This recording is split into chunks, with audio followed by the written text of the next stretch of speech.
आइए हम छोटी सी दुआ करते हैं। परमेश्वर मैं धन्यवाद देता हूँ आज के दिन के लिए। परमेश्वर मैं धन्यवाद देता हूँ आज के सेशन के लिए। आज के सेशन के द्वारा हमसे बातें कीजिए और आपका आत्मिक अगुवाई हमारे साथ रखिए।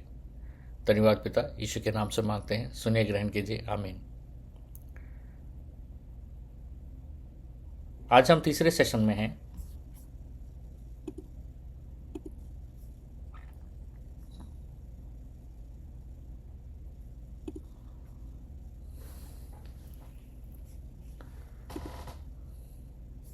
आज हम तीसरे सेशन में हैं और हमारा जो तीसरा सेशन है वो हम बात करेंगे स्वर्ग के बारे में और परमेश्वर जहाँ से परमेश्वर शाश्वत निवास करते हैं और परमेश्वर जहाँ से शाश्वत अधिकार करते हैं। स्वर्ग जब हम बात करते हैं, हिब्रू में शिमाइम है।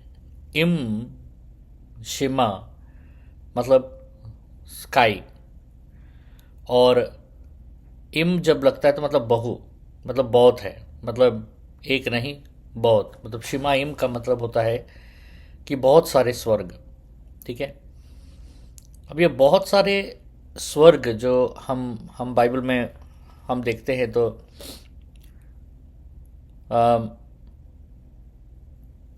जब परमेश्वर ने उत्पत्ति ग्रंथ के पहले अध्याय में जब परमेश्वर पानी को भाग करते हैं और एक हिस्से के पानी को आकाश बनाते हैं और एक हिस्से के पानी को धरती पर समुद्र और नदियां बनाते हैं, तो जो हिस्सा जो पानी जो आसमान बना है वो हो जाता है आपका पहला स्वर्ग। उसको फर्स्ट लेयर ऑफ हेवन भी कहा जाता है, जो आप अपने जिसको हम अगर आप बोले तो एटमॉस्फेरिक स्पेस, जिसको हम कहेंगे द एटमॉस्फेरिक स्पेस, ये होता है जब हम आसमान की ओर देखते हैं तो वो भी स्वर्ग में ही गिना जाता है। लेकिन वो स्वर्ग नहीं जिसके बारे में हम बात कर रहे हैं।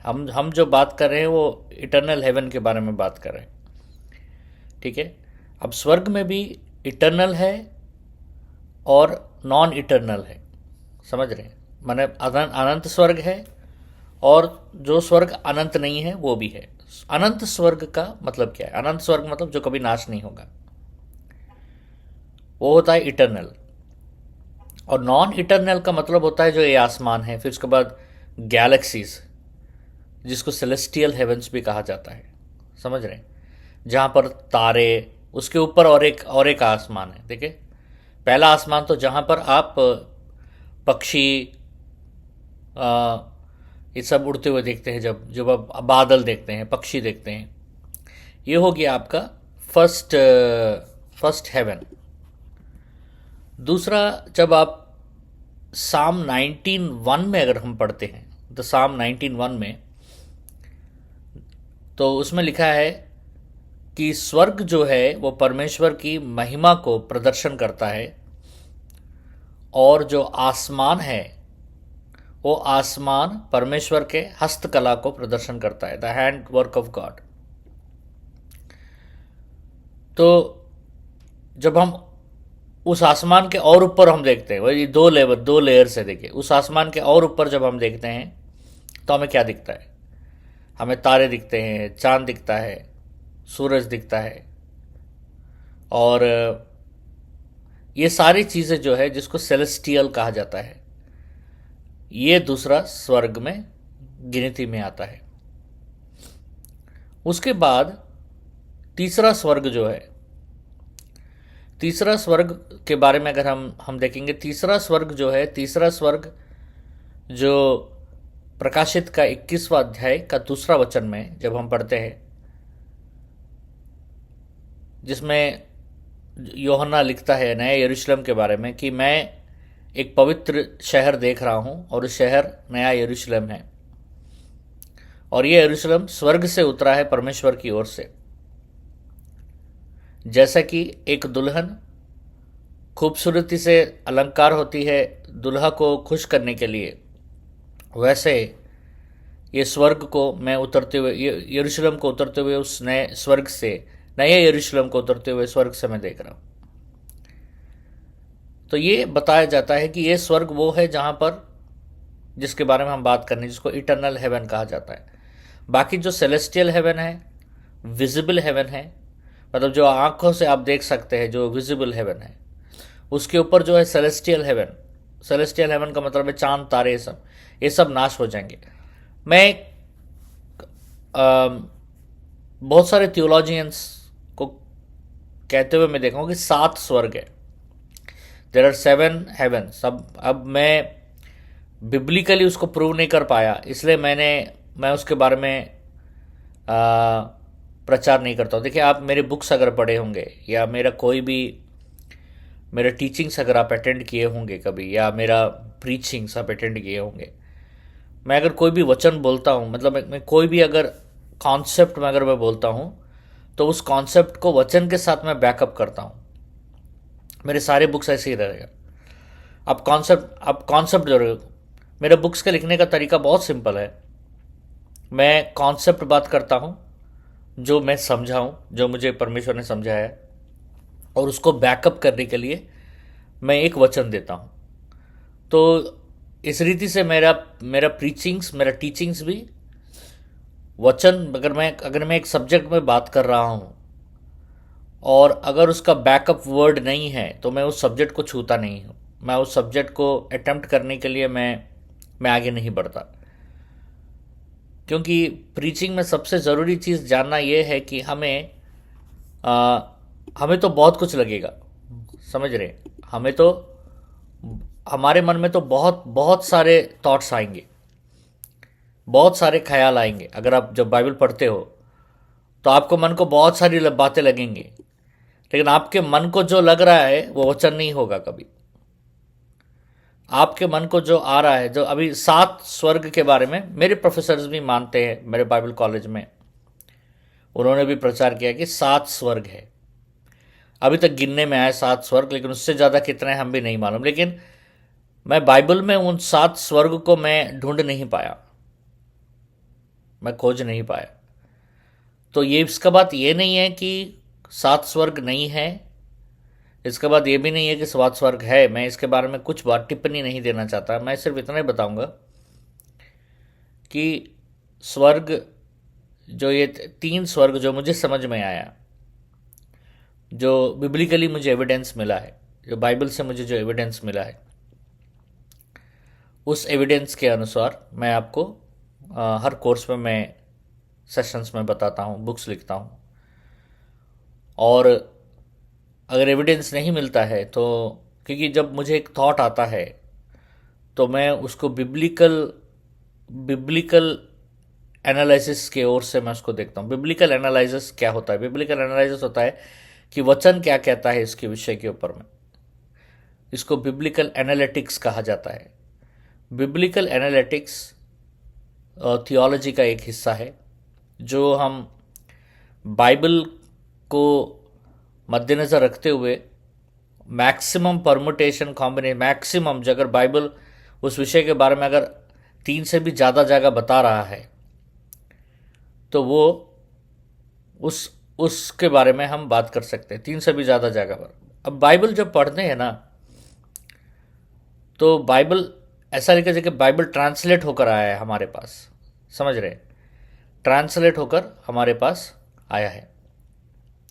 जब ट्रांसलेट होकर आता है तो वर्ड ट्रांसलेट हो सकता है, कोई भी वर्ड को ट्रांसलेट हम कर सकते हैं, समझ रहे हैं। अगर मैं बोलूं कि सिट, मतलब आप बोलोगे बैठो, ठीक है, ट्रांसलेट हो सकता है वो वर्ड को, लेकिन उसके पीछे भाव को ट्रांसलेट नहीं किया जा सकता। अगर मैं बताऊं बैठो तो आपको लगेगा कि सिट, लेकिन मैं किस भाव से बोला हूं, बैठो ऐसा बोला हूं, बैठो ऐसा बोला हूं, अरे बैठो ऐसा बोला हूं, मतलब वो कैसा बताया जा सकता है? परमेश्वर एक भाव से बात कर रहे हैं। हिब्रू बाइबल में भाव को लिखा जा सकता है। आपको मालूम है दुनिया में वही एक भाषा है जिसमें भाव को लिखा जा सकता है, और कोई दुनिया में कोई भाषा में भाव नहीं लिखा जा सकता है। इंग्लिश में सिट सिटी होता है, बैठो बस, बैठो ही होता है। लेकिन हिब्रू में वैसे तरीके का इस्तेमाल किया जाता है कि जब जब आप बैठो जब कहा जाएगा तो उसमें ये भी पता चलेगा कि कैसा कहा गया है, उस बात को कैसा प्रस्तुत किया गया है, उस बात को प्रेजेंट कैसा किया गया है। अब कुछ जगह पर God spake, God spoke, God saith, God said KJV में लिखता है। बाकी ट्रांसलेशन में God said, God said, God said हर जगह पर। स्पोक अलग है, स्पेक अलग है, स्पेकत अलग है, सेयत अलग है, से अलग है। ये अलग अलग भावनाएं हैं, समझ रहे। हिंदी में क्या बोलेंगे, परमेश्वर ने बोला, नहीं बोला उतना आसान नहीं। अभी मैं भी बोल रहा हूं, तो मैं कैसा बोल रहा हूं? क्या मैं टीचिंग अनॉइंटिंग से बोल रहा हूं, प्रीचिंग अनॉइंटिंग से बोल रहा हूं, इवेंजेलिटिकल अथॉरिटी से बोल रहा हूं, प्यार से बोल रहा हूं, सिखाने के लिए बोल रहा हूं, फ्रस्ट्रेटेड से बोल रहा हूं, दुख से बोल रहा हूं, आनंद से बोल रहा हूं, कैसे बोल रहा हूं? ये हिंदी बाइबल में समझा नहीं जा सकता, क्योंकि मेन प्रॉब्लम यह है कि ट्रांसलेशन जब आता है तो ट्रांसलेशन में वर्ड आपको मिल जाएगा, समझे। अभी फॉर एग्जाम्पल एलियोहिम, एलियोहिम हिब्रू में पूरा एलिहोहिम करके लिखा है। हम क्या करते हैं, गॉड, समझ रहे, हम क्या कहते हैं, गॉड। एलियोहिम गॉड नहीं है। सिर्फ एक गॉड बोलकर हम उनको बोल दे रहे हैं गॉड। हिंदी में क्या होगा, परमेश्वर। एलियोहिम का मतलब था गॉड्स, समझ रहे हैं। लेकिन अगर गॉड्स बोलेंगे तो इंग्लिश में तो मार खा जाएगा। कितने सारे परमेश्वर हैं उधर। एलियोहिम का मतलब है पिता, पुत्र और पवित्र आत्मा, तीन। अब तीन को इंग्लिश में क्या शब्द है और हिंदी में क्या शब्द है, बताइए मुझे, इस भावना को समझाने के लिए। कोई शब्द नहीं है। तो सेराफीम, एलियोहिम, उसी तरीके से शिमाइम, हेवन, ज्यादा से ज्यादा हेवेंस। तो भाव को समझना बहुत जरूरी है। बाइबल को जब हम पढ़ते हैं तो बाइबल का अगर भाव समझ में आ जाए आपको, तो आपको बाइबल समझ में आ जाएगा कि परमेश्वर किस भावना से बात कर रहे हैं। जैसा परमेश्वर पतरस से बात कर रहे हैं, हर वक्त पर अलग अलग है, भावनाएं अलग है परमेश्वर का। हर हर हर समय में परमेश्वर, और हिब्रू बाइबल में हमको स्पष्ट पता चलता है, या ग्रीक बाइबल हो गया, हमें ग्रीक भी थोड़ा हमें समझ में आएगा, क्योंकि जैसे रेवलेशन अगर आप ग्रीक में पढ़ो तो बिल्कुल नया लगता है आपको, पूरा एकदम नया। अगर आप ग्रीक में रेवलेशन पढ़ोगे तो आपको, और फिर वापस जब इंग्लिश में पढ़ोगे तो आपको पढ़ने का मन नहीं करेगा। या हिंदी में पढ़ोगे तो छोड़ ही दो, हिंदी में तो आपको कुछ शब्द ही नहीं मिलेंगे। जो भारी भरकम जो शब्द हैं, जो शब्दावली का इस्तेमाल किया गया है ग्रीक में, तो अभी देखिए संख्याएं बाइबल में, अल्फा और ओमेगा, वन, अभी वन है, अल्फा हो गया वन, सब बोलते हैं अल्फा वन है। ओमेगा जो हो गया वो कौन सा है, वो तो 10 नहीं हो सकता। मतलब परमेश्वर क्या 1 से 10 के अंदर ही है? परमेश्वर तो इन्फाइनाइट है। I am the alpha and I am the omega. हमारे इंग्लिश में संख्या का अंत क्या है? What is the end number in English? Infinite है, इन्फिनिटी। वैसा बोल के ग्रीक में कोई अंत शब्द नहीं, बल्कि ग्रीक में एक पैरामीटर दिया गया है। ग्रीक में एक पैरामीटर है, अल्फा एंड ओमेगा। ग्रीक में एक पैरामीटर के बारे में बात किया जाए। परमेश्वर कह रहा है कि मैं अल्फा, मैं एक हूं, मैं 10 हूं, बोलने से मैं ही एक हूं, मैं ही 10 हूं, ये कैसा रहेगा? I am the one and I am the 10, ये कैसा रहेगा? आपको अच्छा रहेगा सुनने के लिए? तो 11 का क्या हुआ, 12 का क्या हुआ, 20 का क्या हुआ, 100 का क्या हुआ, 500 का, लेकिन वेट देखिए। मैं समझ रहा हूँ ना, समझ रहे हैं ना? मेरा चैलेंज, मैं चैलेंजित हो जाता, मतलब मैं अपाहिज हो जाता, I become paralysed when I read the Bible, कि मुझे नहीं मिलता है, कि मैं पैरालाइज्ड हो जाता हूँ। जब मैं बाइबल पढ़ता हूँ तो मैं पैरालाइज्ड हो जाता हूँ कि मुझे नहीं मिल रहा है, मुझे जो चाहिए वो मुझे नहीं मिल रहा है, मुझे जो चाहिए मुझे वो नहीं मिल रहा है इंग्लिश में, मुझे जो चाहिए मुझे कोई अन्य भाषा में नहीं मिल रहा है। कैसा बताओगे कि मैं ही अल्फा मैं ही ओमेगा हूँ? इसलिए उन लोगों ने उस बात को रख दिया है ग्रीक बाइबल में कि मैं ही अल्फा मैं ही ओमेगा। हिंदी में भी देखिए, मैं ही अल्फा मैं ही ओमेगा। अब अल्फा क्या है और ओमेगा क्या है? वो तो ग्रीक न्यूमेरिकल्स है। क्योंकि कुछ बातें जो उसको भावित किया नहीं जा सकता, उस बातों को ऐसा रख दिया गया, छोड़ दिया गया। मेरा मानना था कि कुछ बातों को क्यों छोड़ दिया गया, सारी बातों को ऐसा क्यों नहीं छोड़ दिया गया, ताकि भावनाएं और बढ़ जाए हमारा। परमेश्वर किस भावना से बताने की कोशिश कर रहे हैं हमें वचन, समझ रहे हैं ना मैं क्या बता रहा हूं? तो मैं हेवन के बारे में मैं आपको बता रहा हूं, स्वर्ग के बारे में। ये बहुत सीमित ज्ञान है, ये इससे परे है ये ज्ञान। ये this is you can not fathom it. परमेश्वर ने एक वचन में लिख दिया कि आप स्वर्ग के बारे में आप कॉम्प्रिहेंड नहीं कर पाओगे, यू कैन नॉट कॉम्प्रिहेंड। आप सोच भी नहीं पाओगे, आपका सोच उतना दूर तक जाके रुक जाएगा। कोई भी इंसान का सोच उतना दूर तक जाके रुक जाएगा। बाइबल ऐसी है, परमेश्वर के बारे में कोई भी व्यक्ति परमेश्वर के बारे में उतना दूर तक ही सोच सकता है जितना उसका क्षमता है। बस वहां जाके एक जगह पर रुक जाएगा वो इंसान। The person will stop there, right there. लेकिन वहां तक अंत नहीं है परमेश्वर का। जहां इंसान का सोच जहां पर खत्म हो जाता है ना, वहां से तो परमेश्वर शुरू भी नहीं होते हैं। God is so great. तो हमको लगता है कि हम बाइबल समझ गए तो हम परमेश्वर को समझ गए। No, that is wrong. I don't agree. Bible एक बूंद है सागर में से, जो हमारे जिसको हम समझ सकते हैं उतना तक ही हम समझ सकते हैं। लेकिन परमेश्वर उससे परे है, परमेश्वर उससे भिन्न है, परमेश्वर उससे ऊंचे है, परमेश्वर बहुत है। समझ रहे हैं? तो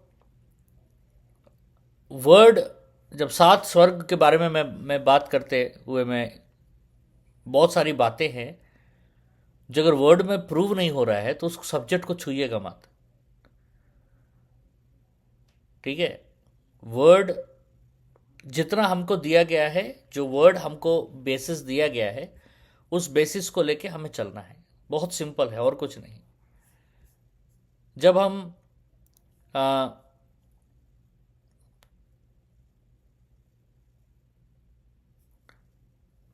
दूसरे स्वर्ग के बारे में जब हम बात करते हैं, तो फर्स्ट हेवन तो एटमॉस्फेयर हो गया, जहाँ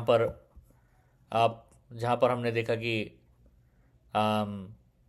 चिड़िया ये सब उड़ रहे हैं। The third heaven dwelling place of God है। तीसरा जो स्वर्ग है परमेश्वर का निवास स्थान है। दूसरा कोरिन्थियन 12:2 में कहा गया था, third heaven, I know a man in Christ who 14 years ago was caught up in the third heaven. पौलुस कहता है, मुझे मालूम है एक व्यक्ति के बारे में जो 14 साल पहले वो स्वर्ग गया था, caught up in heaven, where it was in his body, out of the body, I do not know, God knows। वो शरीर के साथ गया या बगैर शरीर के साथ गया है मुझे नहीं मालूम। किसके बारे में बात कर रहा है पौल? खुद अपने बारे में बात कर रहा है। मालूम है प्रकाशन सबसे पहले किसको मिला? अपोस्तल पौल को मिला। लेकिन परमेश्वर ने उसको बोला कि मैं तेरे को प्रकाशन दे रहा हूं, लेकिन तुम मत बताना, किसी को मत बताना, सिर्फ तुम्हारे और मेरे बीच में ही रहेगा। तो पौलुस ने किसी को नहीं बताया, क्योंकि प्रकाशन जो था परमेश्वर ने यूहन्ना के लिए रखा था। यूहन्ना को तोहफा के रूप में रखा था, क्योंकि यूहन्ना प्रभु यीशु मसीह का, जब प्रभु यीशु मसीह सेवकाई में आए थे, यूहन्ना बहुत छोटा था और हमेशा कभी कभी प्रचार करते करते करते करते प्रभु यीशु मसीह के गोद में सो जाता था यूहन्ना, जब प्रभु यीशु मसीह प्रचार करते थे। कभी कभी तो यूहन्ना प्रभु यीशु मसीह के कंधे के ऊपर मुंडी रखकर सो जाता था। सोच के देखिए कितना वो स्थान कितना अ, कितना प्रिय स्थान होगा। सच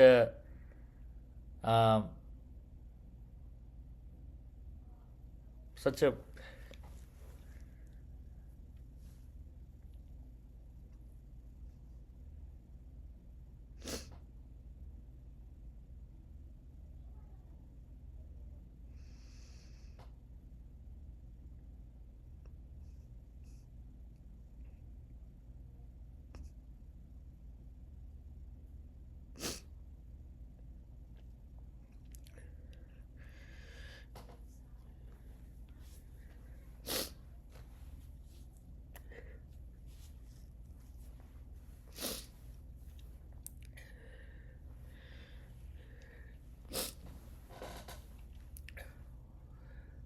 काश मुझे ये मौका मिला होता।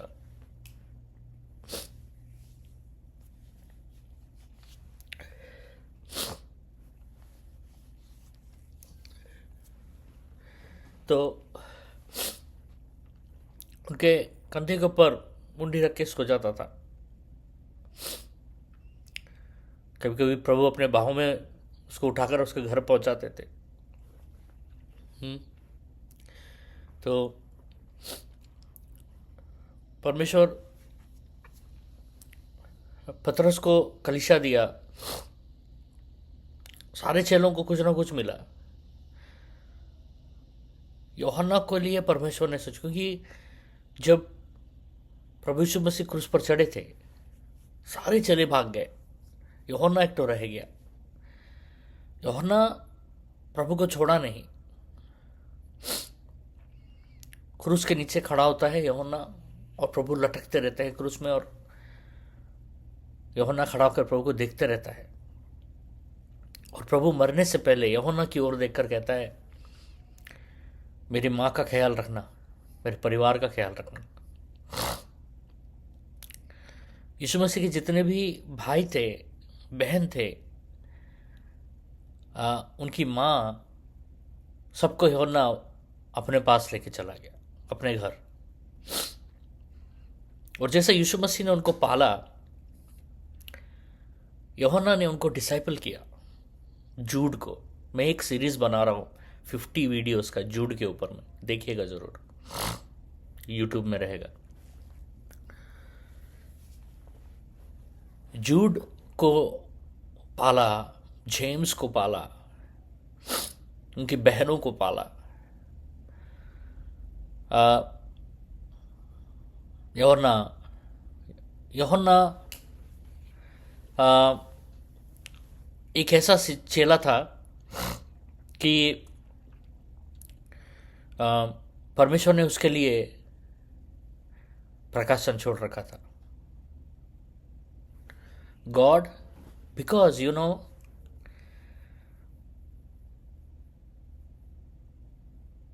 no one can handle revelation except John. You know why? Because John loved Jesus.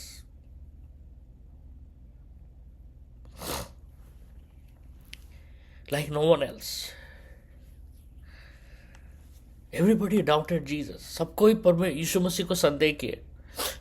Peter फल, पतरस गिर गया, भाग गया, डर गया, नकार दिया यीशु मसीह को। Thomas, one of the most strong disciples, सबसे स्ट्रॉन्ग डिसाइपल था थॉमस। ही asks Jesus that show me your wounds, तुम्हारे हाथ में छेद दिखाओ, स्टिग्माटा को दिखाओ मुझे। If there is a stigmata, I want to touch your stigmata and I want to see. Stigmata का मतलब है वो गड्ढा, जो स्टिग्माटास मतलब परमेश्वर के शरीर पे जो भी घाव है उसको स्टिग्माटा कहा जाता है।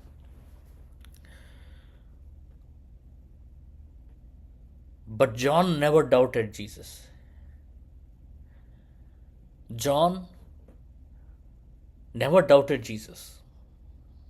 John loved Jesus and Jesus never asked him anything.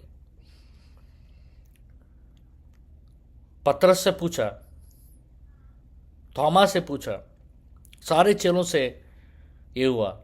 Judas Iscariot बेच दिया है यीशु मसीह को, सबसे वो भी खास चेला था प्रभु का। Jesus trusted him with his money. If God is trusting you with your money, you are not an ordinary disciple. प्रभु यीशु मसीह पूरा स्वर्ग का सारा धन आपको देके बोलता, तुम ही ख्याल रखना। आप अपने घर में पैसा किसको देते हो? एटीएम कार्ड किसको देते हो? आपका पैसा, आपका संपत्ति, आपका प्रॉपर्टीज आप किसके देते हो? जिसके ऊपर आप भरोसा करते हो। हमको जूडस गंदा लगता है, but Jesus gave him the authority to handle the whole finances of the ministry for 3.5 years। मतलब 3.5 years जो मिनिस्ट्री का जितना फाइनेंशियल डिसीजंस था, ही वॉज अ ट्रेजरर। जितना भी फाइनेंशियल डिसीजन था, जूडस ने लिया। Can you believe that? He was the chief financial adviser, CFA था वो मालूम है सबसे टॉप जॉब होता है आजकल का। CFO, CFA, chief financial advisers. Chief financial advisers को हाईएस्ट पेड सैलरी मिलता है अमेरिका में या दुनिया में कहीं पर भी। और चीफ फाइनेंशियल एडवाइजर बनना इतना आसान नहीं है इकोनॉमिक्स में, और इस सब में बहुत स्ट्रांग रहना है कैलकुलेशन में, और बहुत ईमानदार रहना है, और परफेक्ट और एक्यूरेट रहना है। Judas was that guy,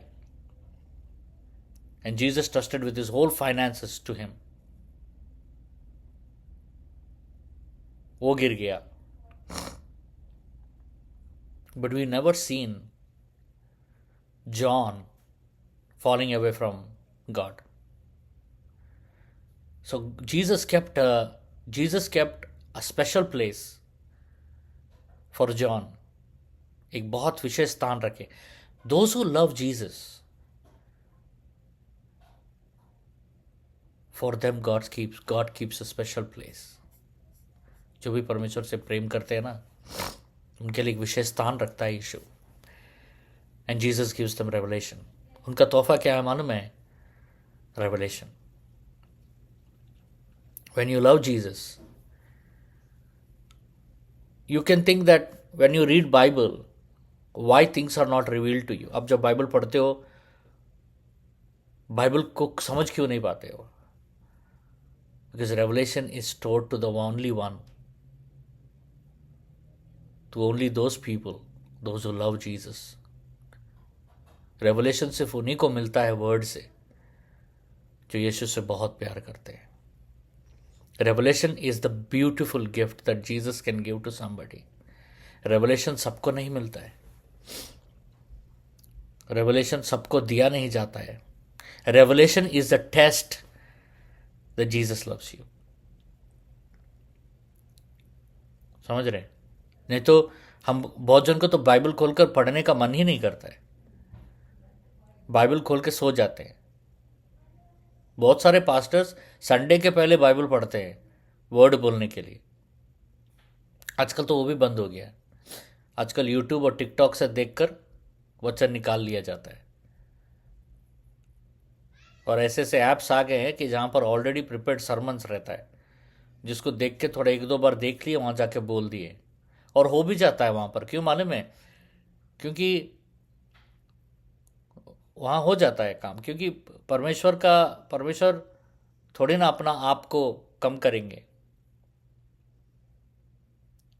God will use it because God will definitely honour his, समझ रहे ना, ऑनर हिज पोजीशन। तो आप कहीं से भी देख के बोल दो तो चल जाएगा वो, बिकॉज गॉड ऑनर्स इट। क्योंकि परमेश्वर तो काम नहीं होगा तो परमेश्वर का महिमा कम हो जाएगा। तो बट रेवलेशन जब बाइबल खोलते हैं, हम जब बाइबल में पढ़ते हैं, जब रेवलेशन मिलता है, वो रेवलेशन होता है लाइफ लॉन्ग अचीवमेंट। और यूहन्ना एक ऐसा चेला था जो मरा नहीं, मतलब जिसको मारा नहीं गया, मार्टियर नहीं हुआ, वो नेचुरल डेथ हुआ। जब यूहन्ना को आखिरी मैसेज देने के लिए जब बुलाया गया था, सारे कलीसियाएं, यूहन्ना वहाँ खड़ा हुआ है, बहुत घंटे खड़ा हुआ, कुछ बोला नहीं, सिर्फ आखिरी में एक ही बात बोला, लव जीसस। ये था लास्ट वर्ड्स, लास्ट मैसेज यूहन्ना का, सिर्फ एक लाइन, एक वर्ड, लव जीसस। और जब यूहन्ना का घुटना को देखा गया था, जब जॉन का घुटना, हम सबका घुटना कैसा होता है, ऐसा है ना, यूहन्ना का घुटना ऐसा था, मतलब घुटना का जो घुटना तो था ना, वो गल के अंदर चला गया, इतना वो घुटना टेक के प्रार्थना करता था कि घुटना का जो नी होता है ना, जो नी का जो बोन है, वो नी का बोन घस गया और घस के चपटा हो गया, मतलब प्लेन होकर, प्लेन भी नहीं हुआ, नी का बोन घस के अंदर ऐसा हो गया नी का बोन।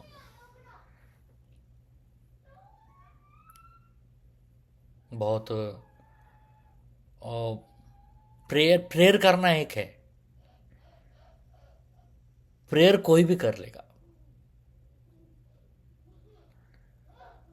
लेकिन प्रेम सबसे नहीं होगा। लविंग प्रेयर तो कोई भी कर लेगा। प्रेयर, मैं तो ऐसे ऐसे लोगों को, प्रेयर वॉरियर्स को देखा हूं जिनके मन में बिल्कुल प्रेम ही नहीं है, लेकिन बहुत प्रेयर वॉरियर्स है, जो कभी अपने पत्नी को प्यार नहीं करते, जो कभी अपने बच्चों को प्यार नहीं करते। ऐसे प्रेयर वॉरियर औरतों को देखा जो हमेशा वो दिन भर भाषाओं में बोलते रहेंगे, बाहर आके गालियां देते हैं, पति को गुलाम बना के रखते हैं, बच्चों को, कितना बिटरनेस रहता है उनके इसमें। प्रेयर कोई भी कर सकता है, प्रेम करना बहुत जरूरी, the love, and John did it. John loved Jesus. He could say, अगर वो सवाल जो पतरस को पूछा गया था, अगर पतरस को पूछता, प्रभु डू यू अगापे मी, नहीं पूछेगा परमेश्वर यूहन्ना को, because John, God Jesus knows that John agaped Jesus. हमारा सब्जेक्ट वो नहीं है आज, लेकिन आत्मा का अगुवाई था इसलिए मैंने बोल दिया। I just felt like the spirit that I need to share this. Ministry सबसे हो जाएगा, मिनिस्ट्री कोई भी कर लेगा, अनपढ़, गवार उवार कोई भी कहीं से कर लेगा, क्योंकि मिनिस्ट्री करना बड़ा बात नहीं है, चर्च बनाना बड़ा बात नहीं, चर्च कोई भी बना लेगा, अविश्वास भी बना देगा चर्च, अविश्वासी भी मिनिस्ट्री कर लेगा, कोई बड़ा बात नहीं है। आप एक अविश्वासी को लो, उसको प्रभु को जानने का जरूरत नहीं है, बाइबल में उसको अच्छा सा ट्रेन कर दो,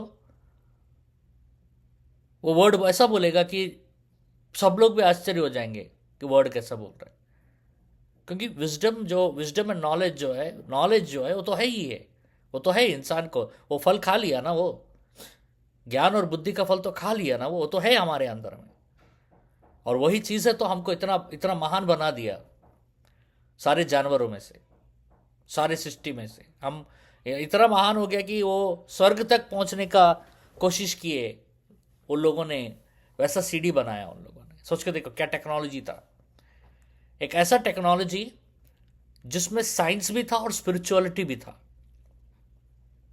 अगर सिर्फ साइंस होता तो परमेश्वर केयर नहीं करते, लेकिन उन्होंने साइंस और स्पिरिचुअलिटी को जोड़कर एक ऐसा टेक्नोलॉजी बनाया, एक ऐसा सीडी बनाया कि वो सीडी चढ़ते साथ स्वर्ग चले जाएंगे हम लोग।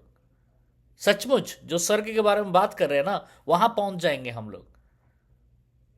मतलब साइंस और स्पिरिचुअलिटी को जोड़कर उन लोगों ने तोड़ पता कर लिया कि परमेश्वर कहां रहता है, परमेश्वर कहां रहता है पता चल गया। अभी हम जब बात करेंगे स्वर्ग है, अब हम कब जाएंगे, हम मरने के बाद जाएंगे, लेकिन उनको जीते थी जाने के लिए उन लोगों ने बना लिया।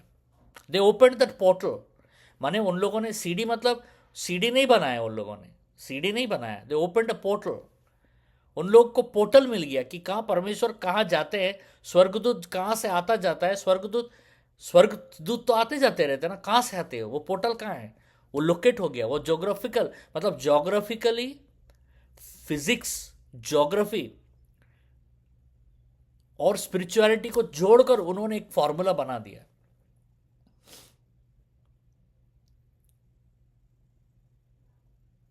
परमेश्वर ने क्या किया? एक ही दिन में आकर उनके सारे भाषाओं को बदल दिया, कम्युनिकेशन को तोड़ दिया परमेश्वर ने। कम्युनिकेशन जैसा टूट गया, बस कंफ्यूजन आ गया उनके अंदर। तो चर्च कोई भी बना सकता है, प्रचार कोई भी कर सकता है, किसी को भी दे दो प्रचार, कोई भी कर देगा प्रचार। चर्च, अरे आज का चर्च का प्रचार तो कर दे, कोई भी कर देगा, कोई बड़ा बात नहीं है। प्रेम सबसे नहीं होगा परमेश्वर से। जो आदमी परमेश्वर से प्रेम करता है ना, उसकी बातें अलग होती हैं। The way that person speaks is different. हम जॉन में पढ़ेंगे, 1 जॉन, 2 जॉन, 3 जॉन, दिमाग भिनभिना जाएगा हमारा जब हम जॉन पढ़ते हैं। तो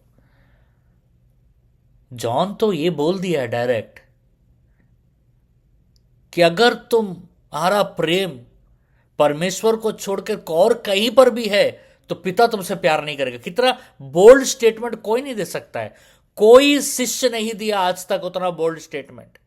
आप दे सकते हो तो डंका के चोट में खड़ा होकर बोल सकते हो, आप अपने चर्च में बोल सकते हो, दम है आप में बोलने के लिए कि तुम अगर परमेश्वर से प्रेम नहीं करोगे तो संसार से प्रेम करोगे तो परमेश्वर का प्रेम तुम में नहीं रहेगा। आजकल कोई नहीं बोल पाएगा। पतरस यहां तक बोल पाया है कि मेरे पास ना सोना है चांदी है, सिर्फ यीशु है, वो यही बोल पाया है। लेकिन यूहन्ना एक्सट्रीम चला गया। यूहन्ना बोल दिया कि परमेश्वर से अगर प्रेम नहीं करोगे तो व्यर्थ है तुम्हारा जीवन। और इसी लाइंस पर पौलुस ने कहा दैट अगर if you don't love Christ then you will be cursed. तुम श्रापित हो जाओगे अगर तुम परमेश्वर से प्रेम नहीं करोगे, यीशु से प्रेम नहीं करोगे। हम बाइबल को यूज कर कर चर्च बनाते हैं, हम बाइबल को यूज कर कर अमीर बनने का कोशिश करते हैं, फाइनेंशियल ब्लेसिंग्स। हम बाइबल को यूज कर कर एडमिनिस्ट्रेशन सीखने का कोशिश करते हैं। हम बाइबल को इस्तेमाल कर कर सब कुछ करते हैं, प्रेम नहीं करते हैं।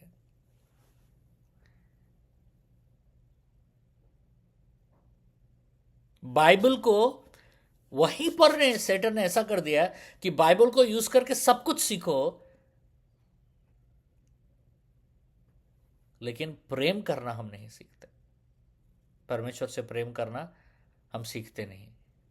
ये बहुत ही इंपॉर्टेंट थिंग है। अगर ये सब नहीं समझोगे तो हम आगे नहीं बढ़ पाएंगे स्वर्ग के बारे में, क्योंकि स्वर्ग वो जगह है जो परमेश्वर ने प्रेम से बनाया है हमारे लिए, क्योंकि परमेश्वर का प्रेम का तोहफा है स्वर्ग हमारे लिए। God's love gift is heaven for us. पत्रस को कलीसिया दिया, यूहन्ना को प्रकाशन दिया, हमको क्या दिया? स्वर्ग दिया परमेश्वर ने। What did God give us? Heaven. वो क्या जगह है? जहां वो खुद रहता है। मतलब सोच के देखिए, देश का प्रधानमंत्री आकर आपको बोल रहा है आज से तुम मेरे घर में रहना, मेरी मेज पर खाना, मैं जो खाऊंगा तुम वही खाना, और मेरे साथ खाना, और मेरे साथ रहना हमेशा के लिए, एक दिन के लिए नहीं, एक घंटा के लिए नहीं। बहुत जन संसार के प्रधानमंत्री से एक फोटो खिंचाकर खुश हो जाते हैं। प्रधानमंत्री रास्ते के ऊपर से जा रहा है और ये रैली में यहां खड़ा होकर हाथ हिला के खुश हो जाते हैं, दूर से देखकर खुश हो जाते हैं। तो ये दुनिया का प्रधानमंत्री, जो दुनिया का प्रधान है, वो कह रहा है मेरे साथ रह जाओ हमेशा के लिए, लेकिन किसी को खुशी नहीं मिल रहा है।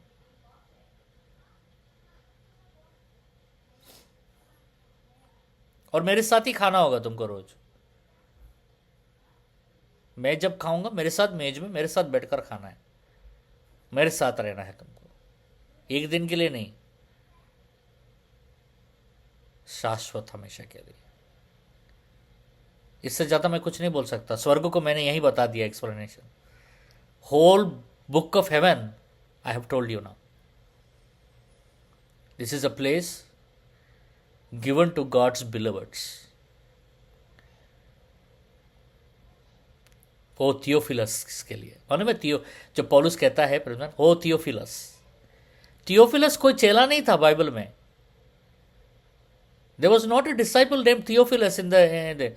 ओ थियोफिलस का मतलब होता है हो द लवर्स ऑफ गॉड, ओ परमेश्वर से प्रेम करने वाले.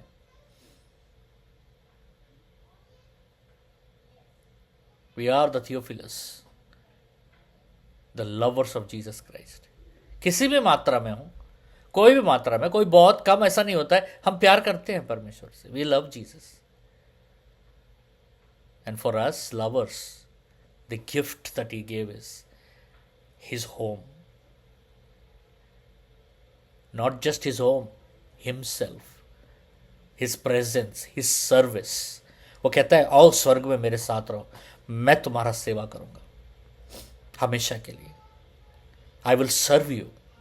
Help me to serve you my son, my daughter. Help me to love you. मुझे तुम्हें प्रेम करने के लिए मुझे एक मौका दो हमेशा के लिए. Such an amazing God. Such an amazing God.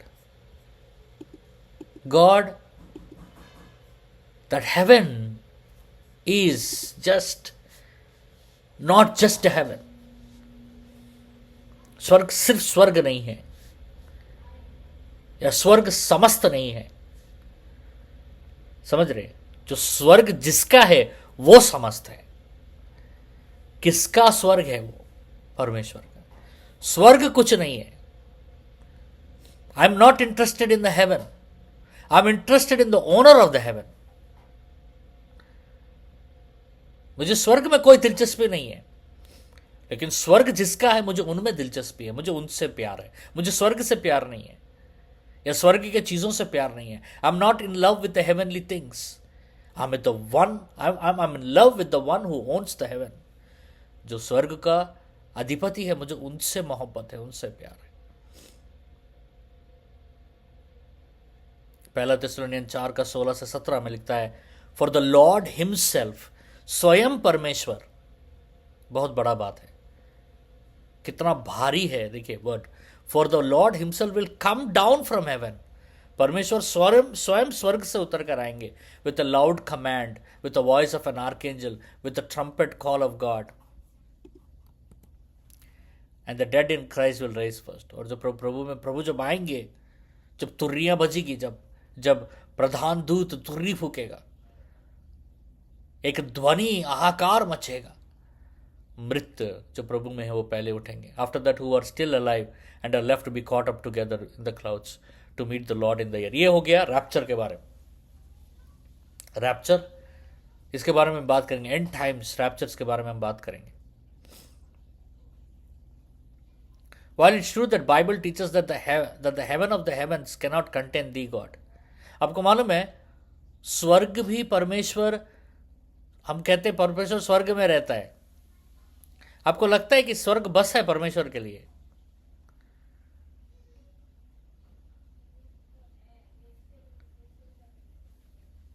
You cannot contain God in heaven. So what is the point of then heaven? Don't you understand? It's for you and me. परमेश्वर को स्वर्ग की क्या जरूरत है? परमेश्वर को स्वर्ग का जरूरत ही नहीं है. क्योंकि स्वर्ग परमेश्वर को समा नहीं पाएगा. Heaven cannot contain God. तो स्वर्ग किस लिए बनाया परमेश्वर ने? हमारे लिए बनाया.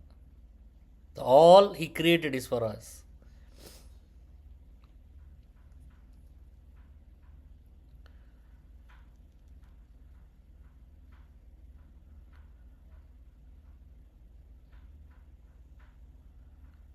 God is omni present. मतलब समस्त जगह पर वो रहता है. वो वहां आपके साथ है, मेरे साथ है, स्वर्ग में हर जगह है वो. लेकिन एक स्पेशल ड्वेलिंग प्लेस बताया जाता है स्वर्ग. और स्वर्ग को इंपॉर्टेंस इसलिए दिया गया है. Why heaven is so important so that you should not fear death, ताकि आप मौत से ना डरे। परमेश्वर आपको सोच के देखिए, अगर ऐसा होता तो, अगर स्वर्ग नहीं होता, हम प्रभु यीशु मसीह पर विश्वास करने के बाद क्या, तो फिर उसके बाद क्या? What is after that if you believe Jesus Christ? उसके बाद क्या है? आंसर मी, उसके बाद क्या है? मेरे पास भी नहीं है उसके सवाल का जवाब। अगर स्वर्ग नहीं होता तो प्रभु यीशु मसीह पर हम विश्वास कर लिए, हमने उद्धार पा लिया, बपतिस्म ले लिया, पवित्र आत्मा का बपतिस्म पा लिया, बात क्या है? What is next? फिर तो हम डरे रहेंगे ना, हम मर जाएंगे तो ये जो, अगर हम मर जाएंगे तो हमारा ये जो स्वर्गीय, मतलब स्वर्ग नहीं बताऊंगा क्योंकि स्वर्ग नहीं है, हम ये मान के चल रहे हैं स्वर्ग नहीं है। हमें सिर्फ इतना ही बताया गया कि प्रभु यीशु मसीह से उद्धार मिलेगा, उद्धार पा लिए। हम ये जो आनंद है हमारा, ये आनंद चला जाएगा मरने के बाद। तो हम क्या हो जाएंगे? हम कैप्टिव हो जाएंगे, हम बंदी हो जाएंगे, हम इस आनंद के बंदी हो जाएंगे। हम मौत से डरने लगेंगे, हमारे अंदर में मौत का डर रहेगा, हमारे अंदर में आशा नहीं रहेगा, हम संघर्ष में चले जाएंगे। इसलिए परमेश्वर ने कहा स्वर्ग, क्योंकि जब परमेश्वर ने कहा स्वर्ग, हाँ, मतलब ये रुकने वाला नहीं है। हम आनंद से बहु आनंद और बहुत आनंद में प्रवेश करने वाले हैं।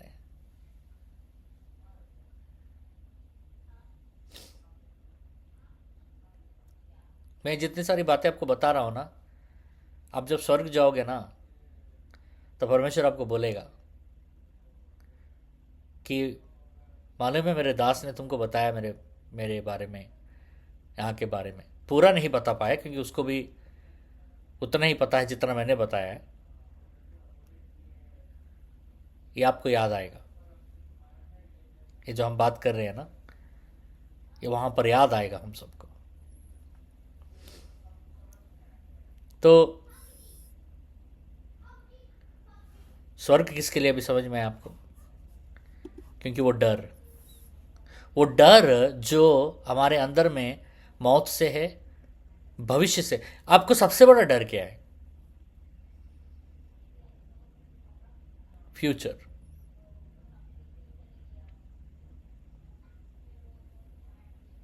एक बार सोचो, फ्यूचर नहीं है, आज ही है। आज खाना है घर में, आज का खाना है घर में, आपके घर में। आज के लिए जीने का पैसा है आपके घर में। आज शांति है आपके घर में। बस इंसान का सबसे बड़ा डर रहता है कि कल, देखिए दो चीजें इंसान, कल मैं ये सब खो ना बैठूं, पहला, इससे ज्यादा मैं कल कब पाऊंगा। ये फिर मैं बता रहा हूं, कल मैं इसको क्या खो दूंगा क्या? आज जो मेरे पास है सब मैं खो दूंगा क्या कल? दूसरा, इससे ज्यादा मैं कल कब पाऊंगा, मतलब और कितना साल लगेगा मुझे इससे ज्यादा पाने के लिए। यही सोच में इंसान सोता है, उठता है, काम करता है, मेहनत करता है, जीता है। प्रार्थना भी वो उसी स्पेयर में करता है वो prayer. I want more, give me more God. But God says look today,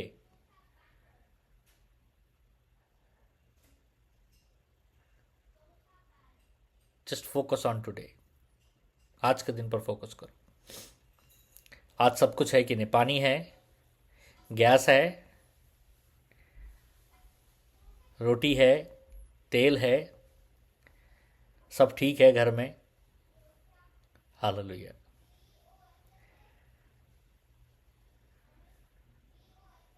that is the Joy you get.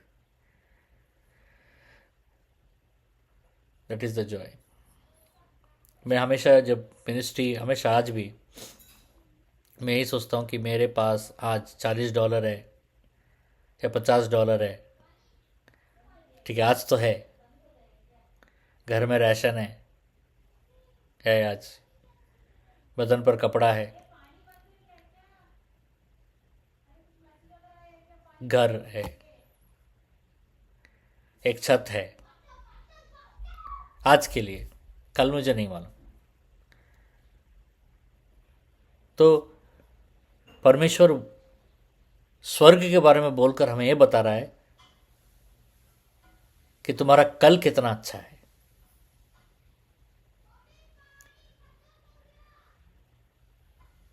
How is your tomorrow? So in this note I want to end today. मैं समाप्त करना चाहूँगा और मैं आपको बताऊं कि जब भी हम कोई भी कोर्स में आप पढ़ते हो तो आप फिर से एक बार नोट्स देखो और फिर से आप उस सेशन को आप एक बार जो भी लिखे हो एक बार देखो, क्योंकि जब आप देखते हो तो एक चीज़ आपको पता चलेगा, परमेश्वर उसमें और जोड़ेगा और चीज़ों को जोड़ेगा, और जो भी आप लिखे हो उसको एक ऐसा फॉर्मेट में बनाओ कि आप दूसरे को बता सको, you can preach others, you can teach others, talk about this concept others. हम अगले सेशन में फिर मिलते हैं। परमेश्वर आप सबको आशीष दे। God bless you.